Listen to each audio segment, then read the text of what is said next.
Este vídeo pretende ser una guía para que tengáis bien claro cuando estamos hablando de blanqueamiento del coral o pérdida de tejido tisular y qué debéis de hacer en el caso de que sea blanqueamiento para prevenir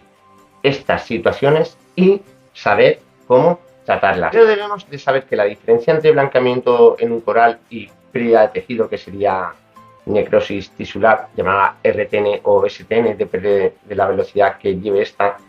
tiene algunas diferencias que nos van a hacer saber si nuestro coral adolece un problema u otro, ya que cuando nuestro coral empieza a perder el tejido, vamos a ver que el esqueleto se empieza a quedar desnudo porque es precisamente este tejido el que forma parte del coral en sí y el que alberga a las zooxantelas. Esta situación es muy difícil de tratar, pero lo veremos en un vídeo más adelante. En el caso del blanqueamiento del coral, lo que sucede es que este sigue teniendo su tejido, no lo ha perdido todavía, aunque lo veamos blanquearse, pero lo que sí que está perdiendo son las zooxantelas, que estas son expulsadas del coral cuando este se encuentra en una situación de estrés. Se cuenta que aparte de las zooxantelas, con ellas pierde también sus pigmentos y es por ello que los vemos de ese color. ¿Va a morir nuestro coral? Si lo remediamos o sabemos cómo diferenciar cada tipo de situación,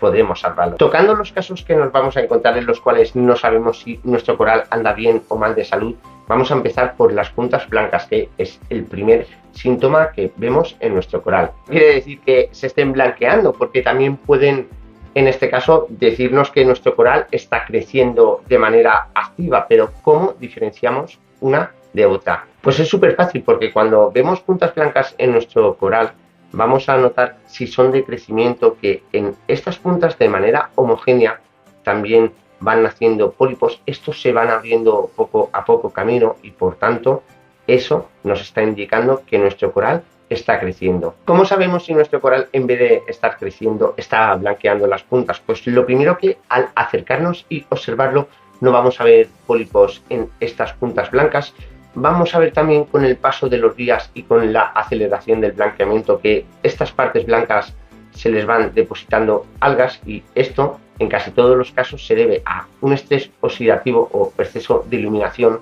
que hace que las zooxantelas de esa parte del coral abandonen al coral. ¿Lo solucionamos? Pues haciendo justamente lo contrario que ha provocado este problema, bajando la iluminación. Si no tenemos el coral pegado al hardscape, lo colocaremos en una parte más inferior del acuario y alimentando con comida especial para LPS o SPS. En cada caso conseguiremos que poco a poco vaya recuperando las zooxantelas y su coloración. Puede suceder que nos encontremos esas zonas blanqueadas focalizadas en algún lateral de nuestros corales. Esto suele indicar que les está dando el flujo de agua directamente en casi todos los casos, que es lo primero que tenemos que observar, y a diferencia del primer caso que hemos visto, vamos a empezar que poco a poco el coral empieza a retraer sus pólipos por el exceso de flujo y esa zona se va blanqueando por precisamente la pérdida de pólipos y zooxantelas. Un problema, por coherencia, nos da la solución. Si tenemos exceso de flujo focalizado, debemos cambiar al coral de indicación o bien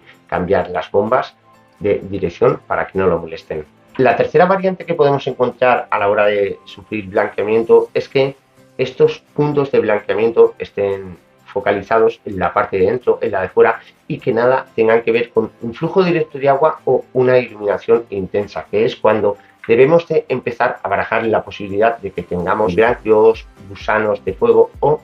ciertos microorganismos que estén perturbando a nuestro coral y con ello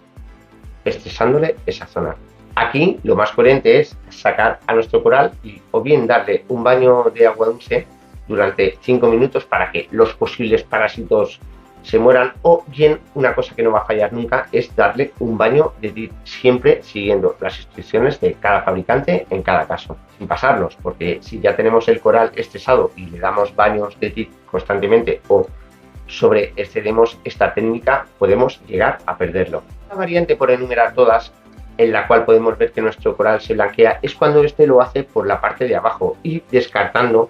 los problemas anteriores, debemos de tener en cuenta que conforme van creciendo los corales, sobre todo si son ramificados, van a ir dejando sin luz a las zooxantelas de abajo y por tanto no van a poder alimentarse y van a empezar a blanquear desde la base. El problema lo podemos encontrar sobre todo, y bajo mi opinión, en las pociloporas o corales que ramifican de una manera muy rápida y por tanto dejan a la zona inferior sin alimento. La solución es intentar inclinar un poco más la iluminación para que le dé mejor, o bien por otra parte alimentar al coral. Todo se ha dicho de paso, lo de alimentar al coral deberemos de hacerlo en todos los casos que voy a comentar en este vídeo, porque al haber perdido zooxantelas van a perder la capacidad de que éstas les dé alimento y